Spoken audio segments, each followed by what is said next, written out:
여러분 안녕하세요. 이 나라가 그랬어의 제임스 한입니다. 오늘은 인도네시아 화교 이야기입니다. 화교들은 전 세계 어느 나라를 가든지 돈을 잘 법니다.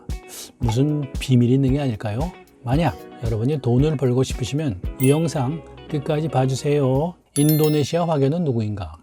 중국 이외의 지역에 거주하는 중국인을 화교라고 부릅니다. 그리고 현지 나라의 국적을 취득한 2세, 3세를 화인이라고 부르지만 이 영상에서는 화교로 통일합니다. 중국 국무원에 따르면 전 세계 168개국에 8,700여만 명의 화교가 살고 있다고 합니다. 중국 청나라 시절에 외세의 침략과 내전으로 삶이 어려워진 중국인들은 대거 동남아로 왔어요. 이 중 인도네시아가 해외 화교가 가장 많은 나라입니다. 인도네시아 화교는 800만 명에서 1000만 명 수준이며 인도네시아 인구의 3 내지 4%입니다. 인도네시아 화교를 인도네시아어로 띠용화라고 부르는데 띠용화들은 인도네시아 경제력의 70% 이상을 장악하고 있어서 인도네시아 원주민으로부터 아주 미움을 받고 있어요. 인도네시아 화교는 인도네시아 상장 기업의 70% 이상을 소유하고 있어요. 인도네시아 증시의 시가총액 1위인 BCA 뱅크 센트럴 아시아 은행은 화교은행입니다. 한마디로 인도네시아 경제는 화교들이 꽉 잡고 있어요. 인도네시아에서는 화교의 경제적 독점 문제로 화교에 대한 폭동이 주기적으로 일어납니다. 특히 인도네시아 2대 대통령인 수하르토는 화교 압살 정책을 펼쳤어요. 32년간 독재를 한 수하르토는 중국어 학교를 폐쇄하고 화교들이 중국어와 중국식 이름을 쓰지 못하게 했습니다. 화교들에게 인도네시아인으로 완전히 동화해라고 강요했죠. 그래서 인도네시아 화교들은 32년간 중국어를 사용할 수 없어서 중국어를 못하는 사람이 대부분입니다. 이러한 압살 정책 속에서도 화교들은 꾸준히 돈을 벌어서 이제는 해외여행을 다닐 정도로 여유가 생겼고 화교의 부호들은 한국의 부자와는 비교도 할 수 없을 정도로 부유합니다.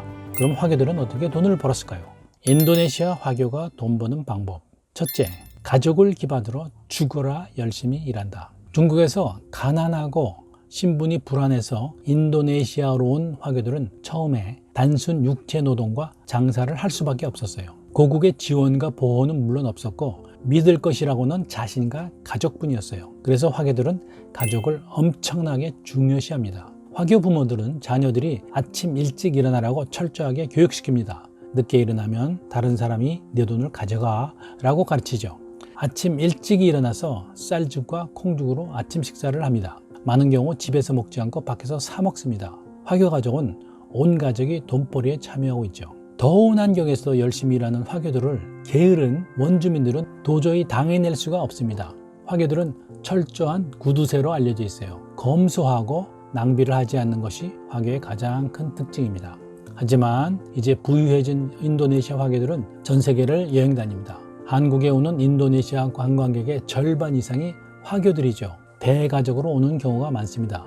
어떤 경우는 많은 일가 친척이 큰 무리를 지어서 오는 경우도 있죠. 미국, 싱가포르, 캐나다 등 여러 나라에 흩어져 살다가 한국에서 만나 함께 관광을 합니다. 이들의 목적은 서로 보지 못한 일가 친척을 만나서 끈끈한 유대를 강화하는 것이죠. 이런 문화는 참 부럽지요. 화교들은 사업을 학력보다 우선시합니다. 자녀가 어렸을 때 사업에 소질이 있는지 유심히 관찰합니다. 화교들은 현금을 아주 좋아합니다. 열심히 번 돈을 차곡차곡 현금으로 보관하고 있다가 돈이 목표 수준에 이르면 다음 단계로 움직이죠. 주로 부동산이나 공장 등을 삽니다.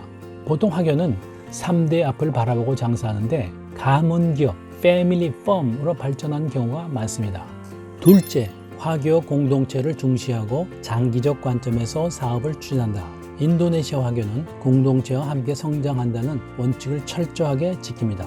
화교 사회에는 종친회가 구심점 역할을 하고 연합회, 상회, 동양 모임, 도교 모임, 불교 모임, 기독교 모임 등 다양한 모임이 있습니다. 화교들은 이곳에서 정보를 공유하고 서로 도와서 힘이 되려고 합니다. 화교들은 비즈니스 기회는 사람, 즉 인맥을 통해서 만들어진다고 믿고 있죠. 그래서 장기적으로 관계를 유지하는 관시를 매우 중요시합니다. 기회는 사람과 정보가 모인 곳에서 생기므로 사람을 중심에 두고 직접 소통하려는 것이 화교의 방식이죠. 조종에 능숙한 화교들은 큰 사업의 경우 서로 돈을 모아서 큰 건물을 사거나 역할을 잘 분담하여 커다란 사업체를 운영합니다. 신규 사업자가 사업 자금을 필요로 하면 협회에서 무이자로 돈을 빌려주죠. 신용을 잃으면 단호하게 단체에서 퇴출시킵니다. 그들만의 엄격한 규범이 있어요. 새로운 사람을 만나는 것을 좋아하는 화교들이지만 사람과의 교제와 사업은 10년 단위로 생각합니다. 셋째, 중국의 고전과 부호들의 지혜를 사업에 활용한다. 화교들은 사마천의 화식 열전에 나오는 장사이신 범녀 같은 인물을 연구하고 노노, 중용, 선자병법 등 수많은 중국 고전에서 장사의 지혜를 배우려고 합니다. 인도네시아 화교는 중국 광동성 차오조우시 출신이 아주 많습니다. 바로 그 옆이 산토우시로서 아시아 최고의 부호 리카싱의 고향입니다.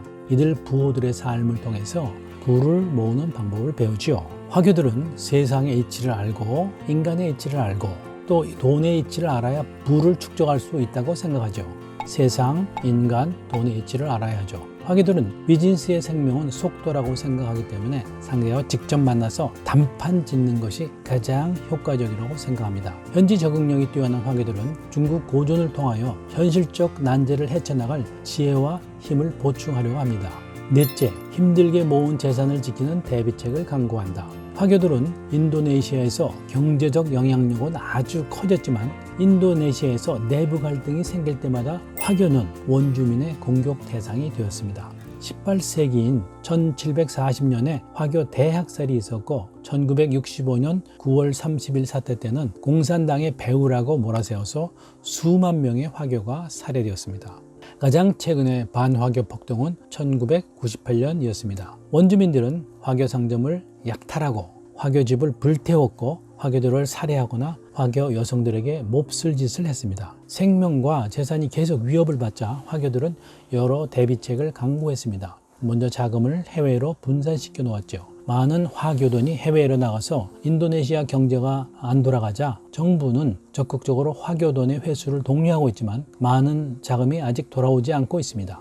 부패가 심한 인도네시아에서 화교들은 부패의 당사자이기도 합니다. 화교들은 자녀들을 가능하면 해외로 유학 보내거나 해외에서 사업을 하도록 지원합니다. 한국 대학에 많은 인도네시아 학생들이 있는데 대부분이 화교의 자녀들입니다. 화교가 돈 버는 방법 요약. 여기서 제시한 화교가 돈 버는 방법은 시대적 상황이 바뀌어서 바로 적용하기는 힘들지만 기본 원리 자체는 비슷하다고 생각합니다. 가족을 기반으로 죽으라 열심히 일하고 화교 공동체를 중심으로 장기적 관점에서 사업을 추진합니다. 중국의 고전과 부호들의 사례를 사업의 지혜로 활용하고 장기간에 걸쳐서 사업을 일으킵니다. 일단 모은 재산은 지키기 위하여 모든 노력을 기울이죠. 그리고 인도네시아에서 돈이 흐르는 길목은 화교들이 다 장악하고 있으므로 인도네시아와 상거래를 하려면 화교들의 특성을 잘 알아야 합니다. 화교 방법을 연구하셔서 많은 돈 버시는 여러분 되시기 바랍니다. 감사합니다. 이번 영상이 도움되었으면 좋아요, 구독 많이 눌러주세요.